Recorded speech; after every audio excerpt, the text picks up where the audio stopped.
시편 103편에서 다윗이 이렇게 고백했습니다. 아비가 자식을 불쌍히 여김같이 여호와께서 자기를 경외하는 자들을 불쌍히 여기느니라. 이는 저가 우리의 체질을 아시며 우리가 진토임을 아심이니라. 그렇게 말씀했습니다. 하나님께서 우리의 체질을 아신다.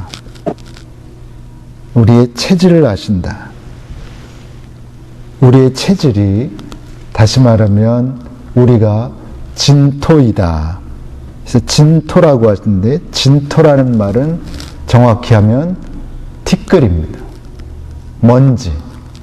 그러니까 창세기에서 하나님께서 사람을 흙으로 지으셨다고 했을 때 그 흙이 뭐냐면 흙이 아니라 진흙도 아니고 티끌입니다.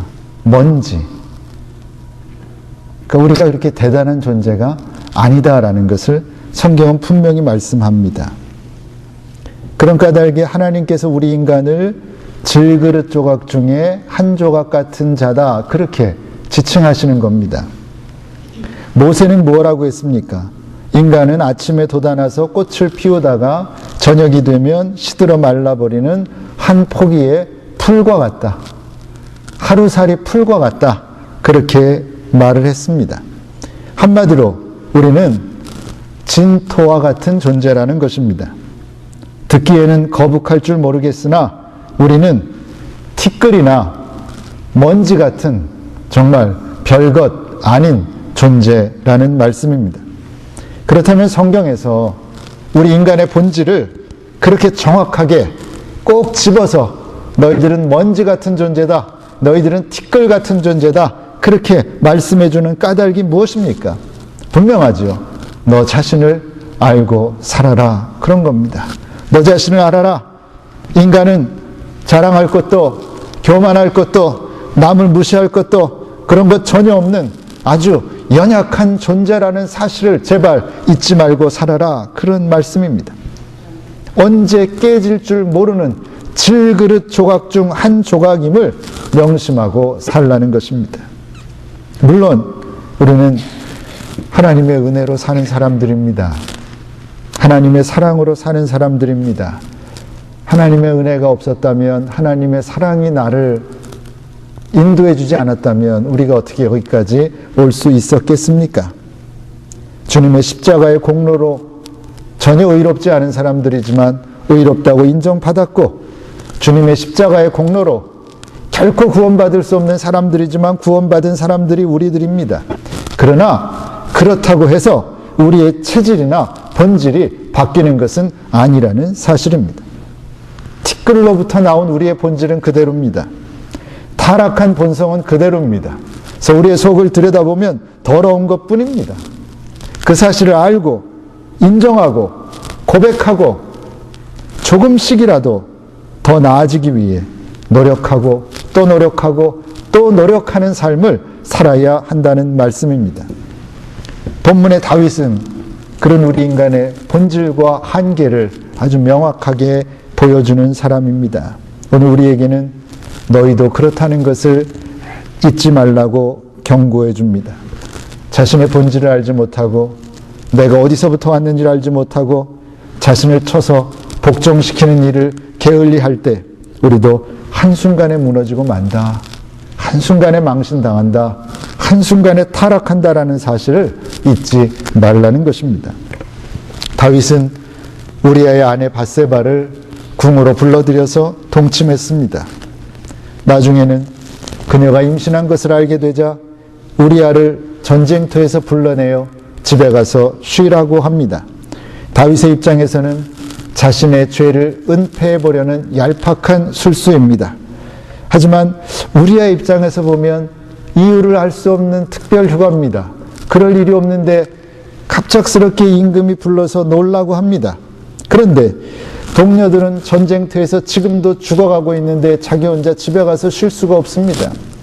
충성되고 충직한 군인이었던 우리아는 결코 그럴 수가 없었습니다. 그래서 임금의 명령임에도 불구하고 그는 집에 가지 않고 성문에서 잠을 잤습니다. 다음 날에는 비록 술에 취했지만 임금이 먹여서 억지로 먹고 술에 취해 정신이 없었지만 그래도 집에 가지 않고 성문을 지키는 병사들의 숙소에서 그들과 함께 잠을 잤습니다. 다윗의 계획은 수포로 돌아간 것입니다. 자, 이제부터가 문제입니다. 다윗이 어떻게 해야 되겠습니까? 실수했고 죄를 지었습니다. 나쁜 생각까지 했었지만 그것도 안 됐습니다. 깨달을 만한데, 지금이라도 해야 될 일을 할 만한데 다윗은 어떻게 합니까? 그 오늘 본문입니다. 14절과 15절 보시면 아침이 돼서 보니까 뭐가 보이는 겁니까? 이 우리아가 집에 안 간 거죠. 큰일 난 거 아닙니까? 그래서 아침이 되면 다윗이 편지를 써서 우리아의 손에 붙여 요압에게 보내니 그 편지에 써서 이르기를 너희가 우리아를 맹렬한 싸움에 앞세워 두고 너희는 뒤로 물러가서 저를 맞아 죽게 하라 하였더라. 이렇게 써가지고 보낸 겁니다. 원문을 그대로 직역하면 이렇습니다. 다윗이 요압에게, 요압은 말하자면 군대 장관 아닙니까? 장군입니다. 요압에게 편지를 쓰기를 가장 격렬한 전선에 우리아를 보내라. 그리고 너는 그로부터 빠져나와라. 그래서 우리아가 맞아 죽도록 해라. 이런 편지입니다. 지금 이스라엘이 암몬과 전쟁을 하며 성을 탈환하기 위해 싸우고 있는데 상대방 진영에서 가장 강한 장군이 있고 가장 강력한 군대들이 지키고 있는 쪽으로 우리아를 보내라는 겁니다.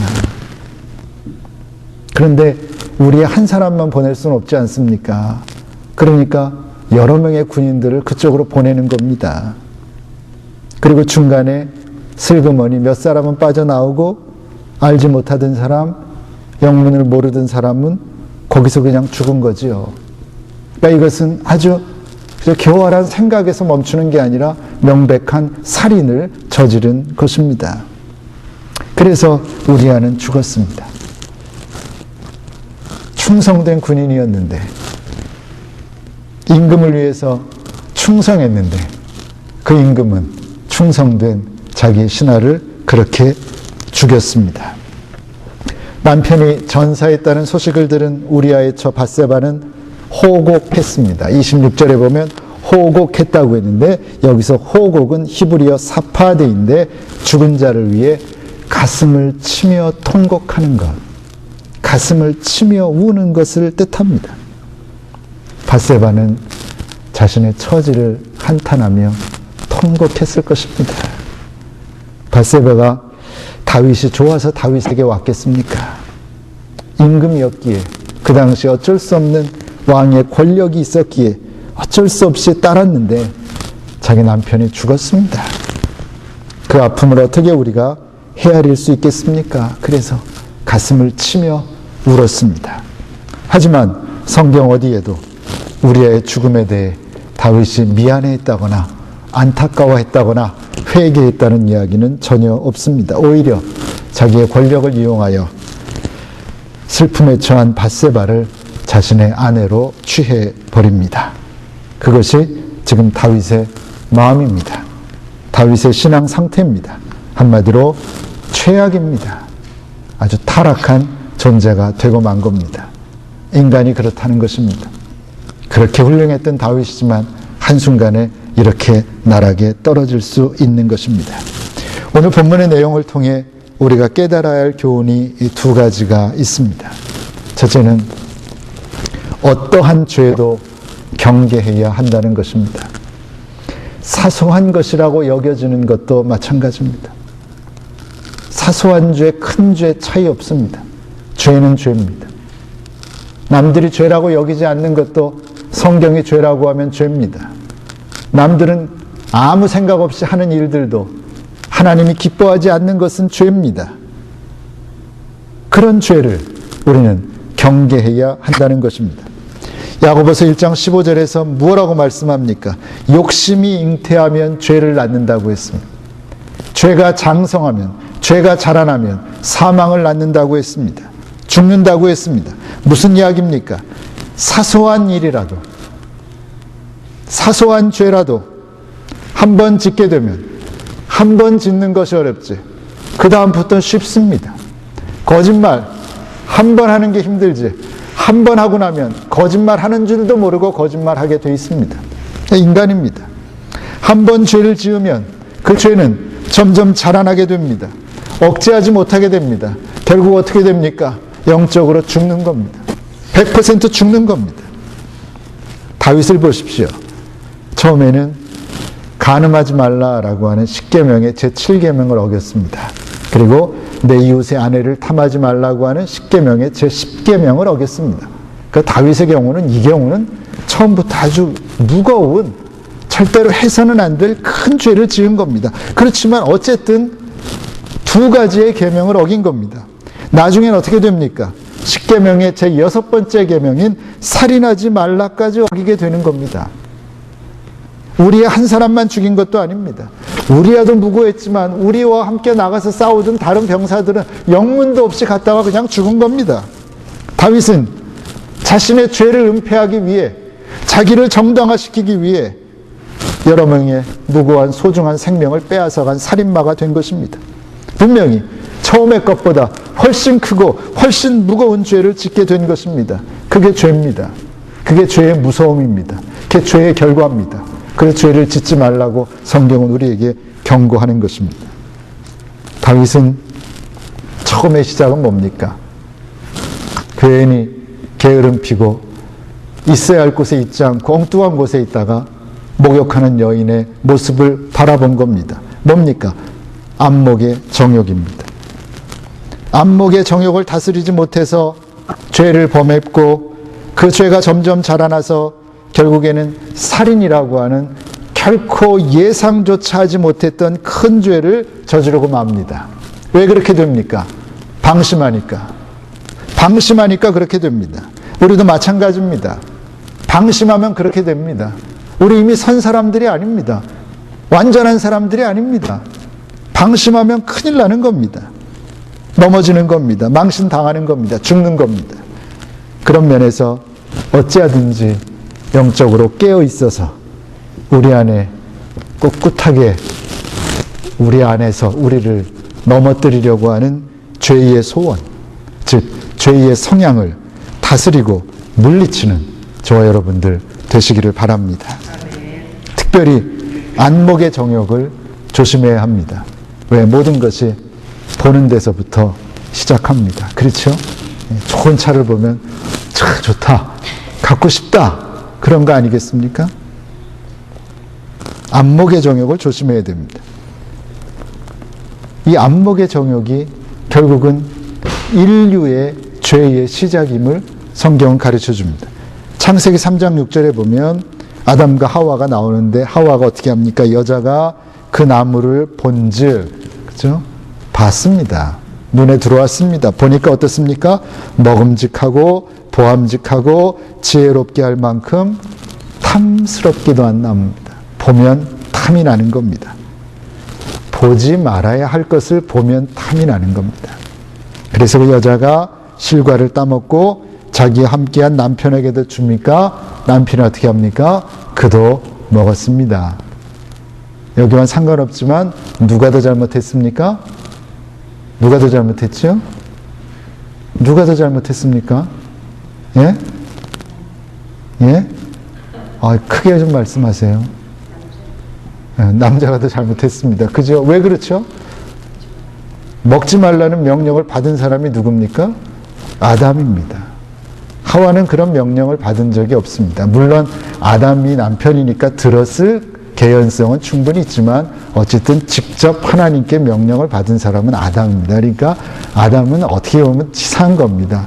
많이 알고 있으면서 옆에서 가만히 지켜보고 있다가 자기 부인이 먹나 안 먹나 지켜보고 있다가 먹으려고 먹지 못하게 했어야 되는데 자기도 먹고 싶으니까 가만히 있다가 먼저 먹게 하고 그 다음에 얻어 먹은 거니까 더 부끄러운 일을 한 겁니다. 다윗처럼 그런 겁니다. 자, 인류의 역사 속에 죄가 들어올 수 있는 길을 제공한 것이 무엇입니까? 안목의 정욕입니다. 아담도 마찬가지고 하와도 마찬가지입니다. 하나님의 명령이 있었지만 그것보다 내 안목의 정욕이 더 강했던 겁니다. 죄는 강합니다. 강하니까 넘어지는 겁니다. 만만한 것이 아닙니다. 안목의 정욕이 무엇입니까? 보니까 어땠습니까? 마음속에 무슨 생각이 들었습니까? 탐심이 생겼단 말이에요. 그 안목의 정욕은 무엇입니까? 탐심입니다. 더 쉽게 말하면 욕심입니다. 욕심을 갖는 것, 큰 죄다. 하나님이 아주 싫어하는 죄라고 분명히 말씀했습니다. 우리 안에 있는 탐심, 우리 안에 있는 욕심, 어떤 것이든지 경계하고 물리쳐야 한다는 말씀입니다. 그냥 놔두면 안 됩니다. 그냥 보고 좋다 그러면 죄를 짓는 길로 가는 겁니다. 어쩔 수 없습니다. 우리 모두에게는 죄의 소원이 있습니다. 죄의 성향이 있습니다. 저도 마찬가지고 여러분도 마찬가지입니다. 똑같습니다. 어떤 사람은 마음속에 죄의 소원 자체가 없고 죄의 성향 자체가 없어서 죄를 안 짓는 게 아닙니다. 똑같은 거죠. 다윗이 죄의 성향이 없었습니까? 있었지요. 그러나 깨어 있을 때는 이겼던 겁니다. 그러나 방심하니까 어느 순간에 무너지는 건 똑같은 겁니다. 우리 모두가 마찬가지입니다. 우리 안에 죄의 소원이 있는데 그 죄의 소원이 약하지가 않습니다. 아주 강합니다. 착하게 살고자 하는 마음보다는 훨씬 더 강한 악한 강한 죄의 성향이 우리 안에 있는 겁니다. 그 사실을 가장 잘 아는 사람, 아는 것 중에 하나가 사탄인 겁니다. 그 성경은 뭐라고 합니까? 사탄이 우는 사자와 같이 두루 다니며 삼킬 자를 찾고 있단 말이죠. 그게 내가 아니라고요? 그렇게 말씀하실 수 있습니까? 자신 있으십니까? 말도 안 되는 소리입니다. 그것이 엄연한 우리의 현실입니다. 교만하지 마시고, 교만하면 100% 무너집니다. 교만하면 이미 넘어진 겁니다. 교만하지 마시고, 방심하지 마시고, 깨어 기도하며 매사에 자기를 성찰하고 죄의 소원을 다스림으로 사탄의 무섭고 강한 유혹을 물리치는 저와 여러분들 되시기 바랍니다. 두 번째로 우리가 알아야 될 교훈은 하나님은 다 아신다는 사실입니다. 아무도 모르게 은밀하게 한 일조차도 하나님은 다 아신다는 겁니다. 그래서 무서운 겁니다. 그래서 하나님을 경외하라고 말씀하는 거예요. 하나님을 경외한다는 게 뭐라고 그랬죠? 두려워하라. 왜? 하나님은 다 아십니다. 하나님 우리를 사랑하셔서 우리가 어떤 죄를 져도 용서해 주시지만 용서하시기까지 하나님 우리를 무섭게 채찍질하실 수 있고 벌하실 수 있고 고통을 주실 수 있는 겁니다. 왜? 하나님 우리를 다 아시고 우리가 잘못한 것을 우리가 은밀하게 한 일조차 다 아시기 때문입니다. 오늘 본문 마지막 절에서 사무엘서의 저자는 이렇게 말했습니다. 다윗의 소위가 여호와 보시기에 악하였더라 그랬습니다. 다윗이 행한 그 일이 여호와 보시기에 악하였더라. 무슨 얘기입니까? 하나님께서 다 보고 계신 겁니다, 여러분. 다윗은 아무도 모르게 몇몇 자기의 수족 같은 존재만 알게 하고 은밀하게 그 일을 하고 끝내려고 그랬겠죠. 그렇죠. 그러나 하나님은 다 보고 계셨습니다. 다 보고 나니까 어땠습니까? 다윗의 바로 그 행위가 참으로 악했다 그렇게 말씀하시는 겁니다. 하나님은 다 알고 계셨다는 것입니다. 그리고 하나님 보시기에 다윗의 행위는 악했다라는 겁니다. 우리가 살아가는 모습도 우리가 하는 수많은 생각도 하나님은 다 알고 계신 겁니다. 다 보고 계신 겁니다. 지금 보고 계십니다. 기다리고 계시고 평가하고 계시고 끝에 가서 어떻게 평가할 것이냐 그것이 문제입니다. 그래서 하루하루를 두렵고 떨림으로 살아야 하는 것입니다. 여기서 악했다는 말의 히브리어의 원 의미는 뭐냐면 깨졌다는 뜻입니다. 다윗의 행위가 악했다라는 의미는 깨졌다. 무슨 얘기입니까? 하나님과 다윗과의 지금까지 아름다웠던 관계가 깨졌다라는 겁니다. 그만큼 다윗이 저지른 죄악이 심각했다라는 것을 성경의 저자는 알려줍니다. 다윗은 나름대로 은밀하게 처리한다고 이런저런 머리를 다 써서 일을 꾸며봤지만 다 수포로 돌아갔고 그 모든 것을 하나님은 다 보고 계셨고 알고 계셨습니다. 그리고 다윗의 범죄로 인해 그의 집안은 사양길로 접어들게 됩니다. 이제 나중에 보겠지만 자식들 사이에 있을 수 없는 수치스러운 일들이 벌어집니다. 결국에는 아들인 압살롬이 아버지 다윗을 향해 반란을 일으키는 어처구니 없는 일도 겪게 됩니다. 다윗이 경험하게 되는 망신은 말로 표현할 수 없이 많아집니다.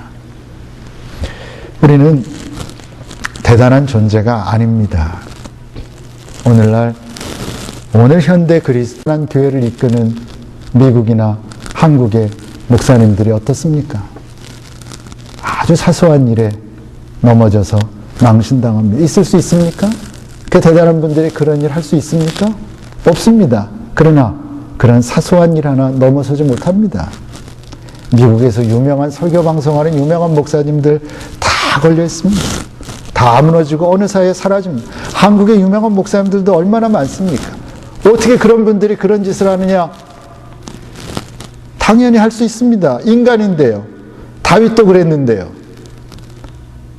인간의 능력은 아무것도 아닙니다.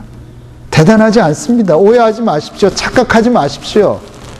부흥사들이 와서 뭐 대단하다고 다 할 수 있다고 하면 대단하게 다 되는 거 아닙니다. 절대로 아닙니다. 내 안에 죄의 본성, 내 안에 타락한 본성이 그대로 있는데 대단하긴 뭐가 대단합니까? 결코 우리는 대단한 존재가 아닙니다. 우리는 티끌로부터 나온 존재입니다. 하나님 없이는 아무것도 아닙니다. 하나님 없이는 아무것도 아닙니다. 하나님의 은혜가 아니면, 하나님이 붙잡아주지 않으면, 하나님이 정말 하루하루라도 생명 연장시켜주지 않으면 우리는 그야말로 낫습니다. 아무것도 아닙니다. 내일 아침에 우리 살아서 깰 수 있다는 보장이 있는 사람 한 사람이나 있습니까? 아무도 없습니다. 정말 우리의 코끝에 숨이 붙어 있는 것, 이것 하나님의 은혜입니다. 그런 존재들이 뭘 대단하다고, 뭘 할 수 있다고. 아닙니다. 그건 착각입니다. 잘못된 길로 이끄는 것입니다. 하나님이 아니면, 하나님의 은혜가 아니면 우리는 아무것도 아닙니다. 그 사실을 잊어서는 안 됩니다. 절대로 잊어서는 안 됩니다. 또한 하나님께서 나를 보고 계시다는 사실도 잊지 말아야 합니다. 하나님은 나의 앉고 일어섬을 아십니다. 하나님은 멀리서도 나의 생각을 다 알고 계십니다. 그런 까닭에 우리는 하나님 앞에서 사는 존재다. 하나님 앞에 살아가는 존재라는 것을 잊지 말아야 합니다. 그리고 하나님 앞에서 항상 두렵고 떨림으로 살아야 하는 것입니다. 죄의 소원은 분명히 내 안에 있지만, 죄의 성향은 분명히 내 안에 있지만 그것을 다스리고 물리치며 사는 존재가 되어야 한다는 말씀입니다. 하나님께서 우리를 아십니다. 하나님께서 나를 아십니다. 나의 연약함을 아시고 내 안에 죄를 아시고 내 안에 부끄러움을 아십니다. 나를 다하신 하나님 앞에서 우리 부족하지만 최선의 노력을 다해서 하나님 보시기에 악한 삶이 아니라 하나님 보시기에 선한 삶을 살아내서 어찌하든지 하나님의 마음을 기쁘시게 해드리고 하나님을 흡족하게 해드릴 수 있는 저와 여러분들 되시기를 바랍니다. 기도하겠습니다. 하나님, 그렇게 위대했던 다윗이 속절없이 무너지는 모습을 우리가 살펴봤습니다. 남의 이야기 같지 않습니다. 하나님, 유형은 다를지 모르지만 내 삶의 모습이 그렇지 않습니까? 작은 죄의 유혹을 이기지 못하고 쓰러지고 무너지고 죄 가운데 사는 것이 오늘 내 삶의 모습이 아닙니까? 하나님, 나의 연약함과 나의 부끄러움과 나의 죄의 성향을 하나님 앞에 내어놓습니다. 고백합니다. 용서를 구합니다. 하나님의 도우심을 구합니다. 하나님의 은혜가 아니면 나는 정말 아무것도 아닌 티끌이요 먼지와 같은 존재임을 하나님 고백합니다. 잊지 말게 하시고 겸손히 무릎으로 사는 존재 되게 하여 주시옵소서. 사람들 앞에서 잘 보이기 위해 쓰는 어리석은 존재가 아니라 하나님 앞에서 하나님의 마음을 기쁘게 해드리는 존재로 살기 위해 내 안과 밖을 깨끗하게 하기 위해 최선을 다하는 저희들 되기 원합니다. 하나님 도와주시옵소서. 우리의 마음을 주장하여 주시옵소서. 우리의 입술을 주장하여 주시옵소서. 우리의 걸음걸음을 주장하여 주시옵소서. 그래서 하나님 앞에서, 사람들 앞에서 조금은 덜 부끄러운 존재로 살아갈 수 있는, 그래서 나중에 하나님 앞에 섰을 때 수고했다, 애썼다, 잘했다, 충성된 종이었다, 칭찬받을 수 있는 저희들 되기 원합니다. 하나님 도와주시옵소서. 예수님의 이름으로 기도하옵나이다. 아멘. 아멘.